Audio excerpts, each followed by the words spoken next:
ଡାକ୍ତର ଦେବେନ୍ଦ୍ର ପ୍ରଧାନଙ୍କର ବର୍ତ୍ତମାନ ମୁଁ ତାଙ୍କୁ ପ୍ରଣାମ କରୁଛି, ଶ୍ରଦ୍ଧାଞ୍ଜଳି ଜଣାଉଛି।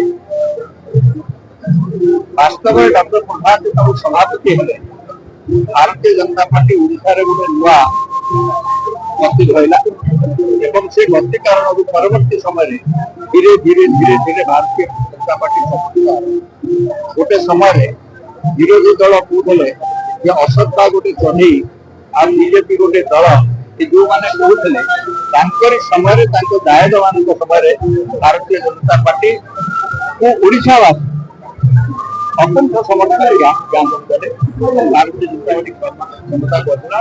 ସେ ଯୋଉ କାର୍ଯ୍ୟରେ ଯିଏ ଭକ୍ତି ଦେଇଥିଲେ, ଯିଏ ବାସ୍ତବରେ ଓଡ଼ିଶାର ବିକାଶର କଥା ଚିନ୍ତା କରିଥିଲେ, ତାଙ୍କର ପ୍ରଥମ ମନ୍ତ୍ରିମଣ୍ଡଳ ସମୟରେ ଯେତେବେଳେ ସର୍ବେଶ ଟ୍ରାନ୍ସପୋର୍ଟ ମିନିଷ୍ଟର ହେଲେ, ସେତେବେଳେ ଓଡ଼ିଶାର ଜାତୀୟ ରାଜପଥ ଦୁର୍ବିନିତ ସେ ଯେତେବେଳେ କୃଷିମନ୍ତ୍ରୀ ଥିଲେ, ସେତେବେଳେ ଅନେକ ଗବେଷଣାଗାରକୁ ଏଠି ପ୍ରତିଷ୍ଠା ହେଲା।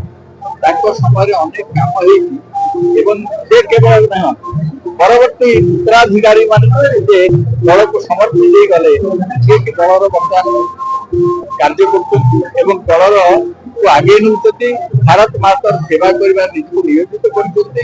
ଭାରତୀୟ ଜନତା ପାର୍ଟିର କାର୍ଯ୍ୟକର୍ତ୍ତା ମାନେ ତାଙ୍କ ଦ୍ୱାରା ଅନୁପ୍ରାଣିତ, ତାଙ୍କର ଜୀବନ ଆମ ସମସ୍ତଙ୍କୁ ପ୍ରେରଣା ଦେଉଛି। ଏତିକି ଆଜିକି